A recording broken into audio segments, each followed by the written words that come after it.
آج کی ویڈیو اپنے سکپ نہیں کرنی کیونکہ آج کی ویڈیو بہت ہی اہم ہونے والی ہے اب کے لیے اور آنے والے وقت کے لیے، کیونکہ آج ہم بات کر رہے ہیں عمران خان کے بارے میں۔ تو میں ہوں حامد رضا اور اب دیکھ رہے ہیں میرا یوٹیوب چینل سمارٹ ٹاکس پاکستان۔ تو آئیں آج کی ویڈیو شروع کرتے ہیں۔ عمران خان پاکستان کی تاریخ کا ایک نمایاں نام 25 نومبر 1952 کو لاہور میں پیدا ہوئے۔ انہوں نے ابتدائی تعلیم ایچیسن کالج لاہور سے حاصل کی اور بعد میں رائل گرامر اسکول انگلینڈ اور کیبل کالج آکسفورڈ سے گریجویشن کی۔ بچپن سے ہی ان کا کرکٹ کے ساتھ گہرا تعلق تھا کیونکہ ان کے خاندان میں کئی نامور کرکٹرز شامل تھے۔ عمران خان نے 1971 میں پاکستان کی قومی کرکٹ ٹیم میں شمولیت اختیار کی۔ وہ ایک آل راؤنڈر کے طور پر جانے جاتے تھے اور اپنے کیریئر کے دوران 88 ٹیسٹ اور 175 ون ڈے میچز کھیلے۔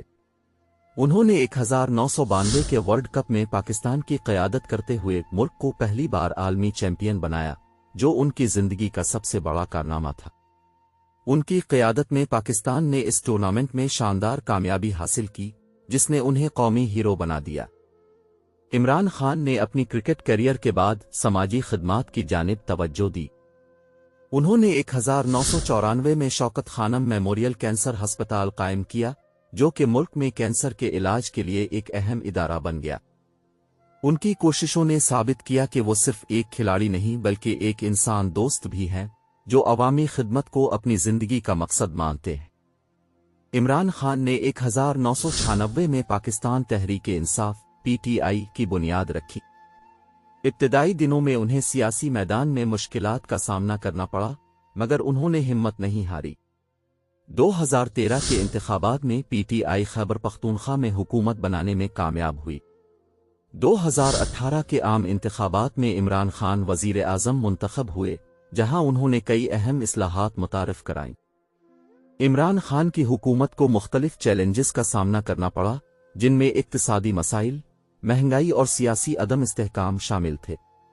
اپریل 2022 میں انہیں تحریک عدم اعتماد کے ذریعے ہٹا دیا گیا، جس کے بعد ان پر کئی مقدمات قائم کیے گئے۔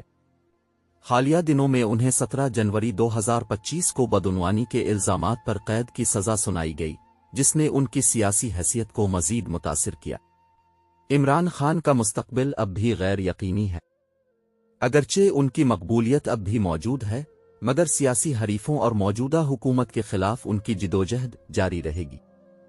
اگر وہ جیل سے باہر آتے ہیں تو انہیں اپنی جماعت کو دوبارہ منظم کرنا ہوگا اور عوامی حمایت حاصل کرنی ہوگی۔ سٹی بلشمنٹ کے ساتھ تعلقات بھی ان کے مستقبل کا ایک اہم عنصر ہوں گے۔ عمران خان کی زندگی جدوجہد، کامیابیوں اور مشکلات سے بھری ہوئی ہے۔ اگرچہ ان کے سامنے کئی چیلنجز ہیں، مگر ان کی رہائی اور ممکنہ واپسی کا راستہ ابھی کھلا ہوا ہے۔ 2025 عمران خان اور PTI کے لیے ایک نازک سال ہوگا، جہاں کامیابی یا ناکامی دونوں ممکن ہے۔ ان کا سفر اس بات کا ثبوت ہے کہ وہ ہمیشہ عوامی خدمت اور انصاف کے لیے لڑتے رہیں گے، چاہے حالات کتنے ہی مشکل کیوں نہ ہوں۔ اس میں ہماری بہت زیادہ محنت تھی، ہم نے بہت زیادہ سرچ کی، اس پر کام کیا۔ تو آپ کو ہماری ویڈیو کیسی لگی اور عمران خان کے مستقبل کے بارے میں آپ کیا جانتے ہیں؟ اپنی رائے ضرور کمنٹ میں دیجیے گا۔ آج کے لیے دیجیے اجازت، اللہ حافظ۔